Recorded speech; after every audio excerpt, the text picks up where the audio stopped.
Itu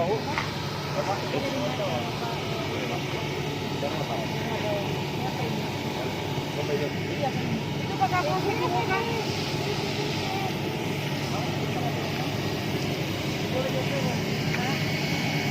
Bongkar apa nggak?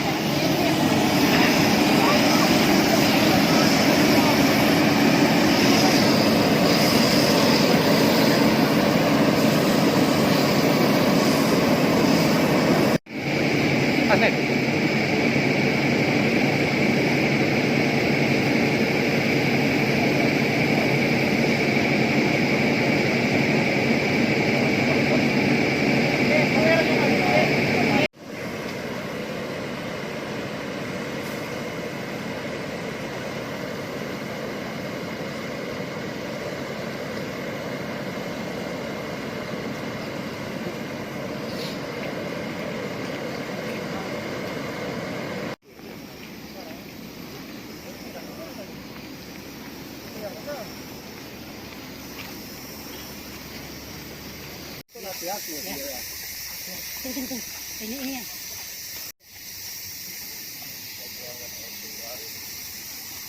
Oke.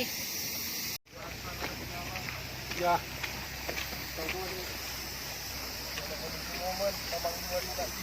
Mana?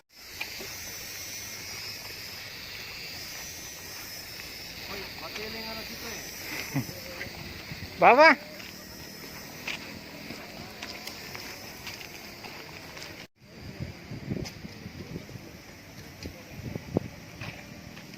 Oke.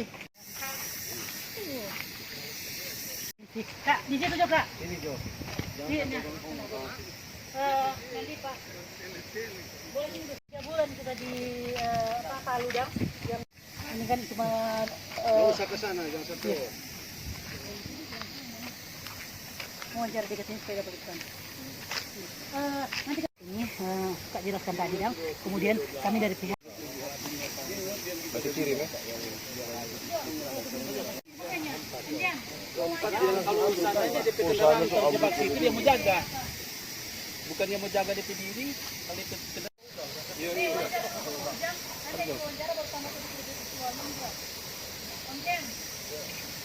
Oke. suami dengan apa? Siapa suami di atas?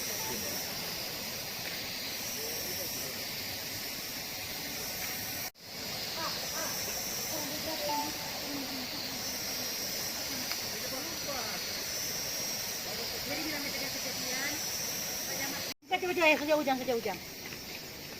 Oh iya, cepat. boleh Jo. Boleh Jo. Boleh aja Bu. Nah ini kok tidak. Ini yang bagus.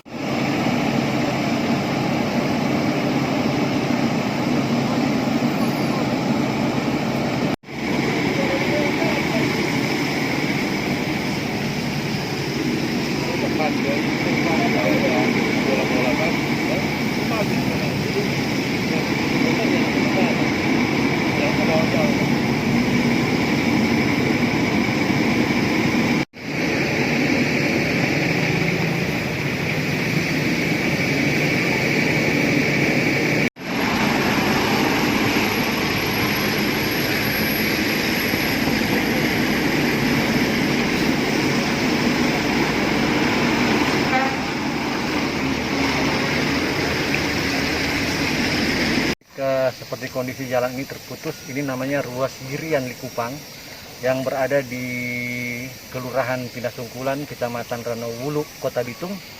Ini jalur Kayuwale namanya. Ini putus jalannya sejak tanggal 2. Dan fokus kita sekarang ini bagaimana pertama berkoordinasi dengan pemerintah Kota Bitung. Termasuk dengan pihak kecamatan, pihak kepolisian kita berkoordinasi, termasuk dengan Balai Jalan Nasional Sulawesi Utara dan Gorontalo. Sehingga kita fokus bagaimana agar lalu lintas bisa lancar, sehingga aktivitas masyarakat ini tidak terganggu.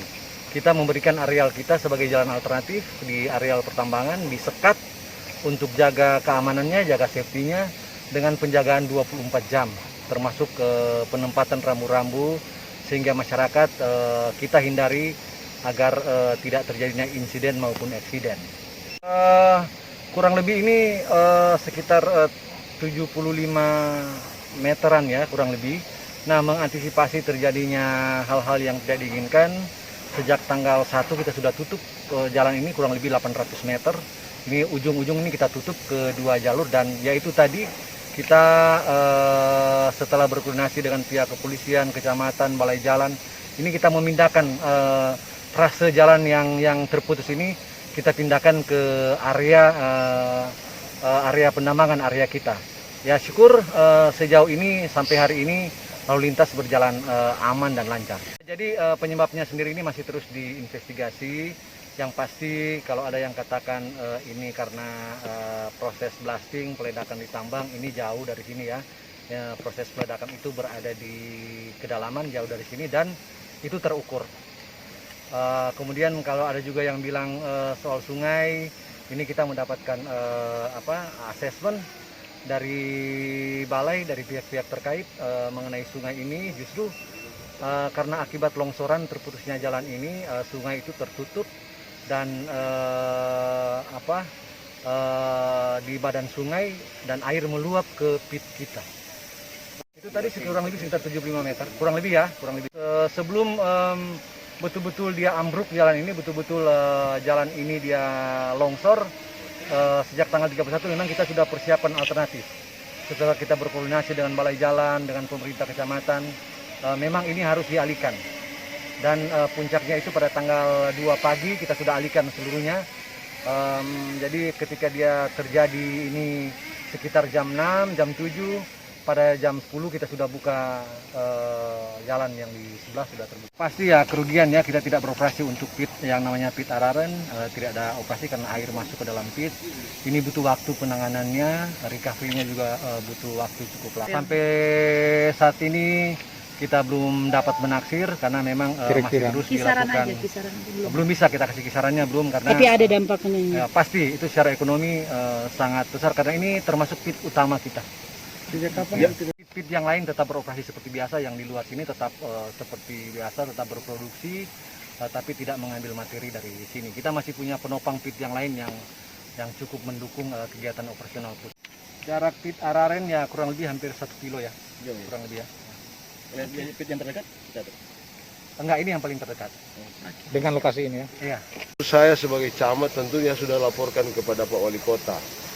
Dan Pak Wali Kota menyatakan cari penyebab sebenarnya itu apa. Kesimpulan kami pada saat itu bahwa memang di sini Pak ini ada galian optik. Nah, di sini ada galian optik. Kedua, jalannya cekung, dia nggak naik.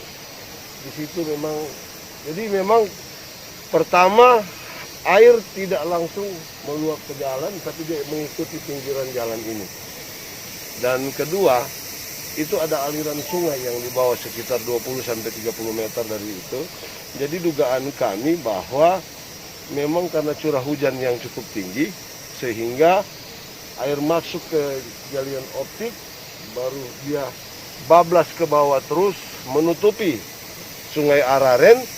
Dan yang pasti sungai Aren tertutup, dia akan cari dataran terendah. Yang kami tahu bahwa ini adalah alam. Ini adalah alam karena di Pinasungkulan ini, kebetulan saya tinggal di Pinasungkulan, di mana curah hujan cukup tinggi beberapa hari akhir sebelum kejadian. Memang kami ditugaskan oleh Pak Wali Kota untuk bersama-sama dengan PT SMSM untuk berkoordinasi dengan Balai Jalan dan Balai Sungai pada tanggal 3.